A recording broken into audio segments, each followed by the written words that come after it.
Thomas E. Jackson, also known as Tom Jackson or Tommy Jackson, was an American stage and screen actor. His 67-year career spanned 8 decades and 2 centuries, during which time he appeared in over a dozen Broadway plays, produced 2 others, acted in over 130 films, as well as numerous television shows. Life and career. Jackson would begin his career as a child actor in Broadway productions at the age of 12, in the production The Ragged Earl, which had a short run at the Academy of Music in 1899. He would appear in several more productions as a youth over the next 4 years, before taking a 10-year absence from the stage. He would return to the theatre in 1913, where he would remain until the end of the 1920s, appearing in or producing a dozen plays. His last stage performance would be in the hit play, Broadway, directed by George Abbott and Philip Dunning, which ran from 1926 to 28 at the Broadhurst Theatre. His portrayal of the sarcastic detective Dan McCorn earned him an invitation to reprise the role the following year in the film version of the play. Although he had appeared in minor roles in 2 1910s films which had been produced in New Jersey, this would be his first featured role. He would return only once more to Broadway, in the role of producer, for the successful 1928 play, Gentlemen of the Press.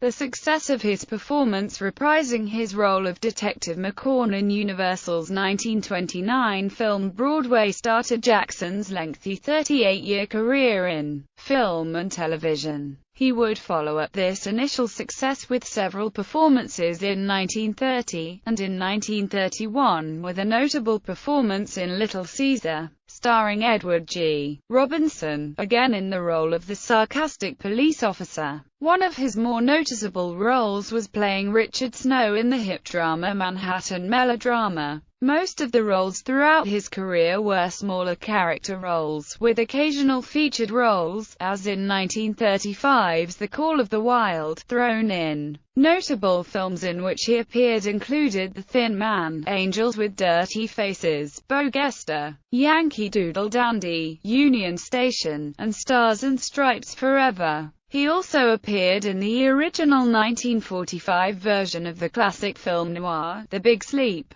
but his on-screen time was cut out when changes were made to it before its ultimate release in 1946. His part was eventually seen by the general audience when the original version was released in the 1990s. Ironically, his final film role would be in The Last Hurrah. He had begun appearing in episodic television several years earlier, in 1954, and transitioned to the small screen. During the late 1950s through the late 1960s, he would appear in guest spots on dozens of television shows, such as Dragnet, Adventures of Superman, Have Guns, Will Travel, and 77 Sunset Strip. Jackson died of a heart attack on September 7, 1967 in Hollywood, California.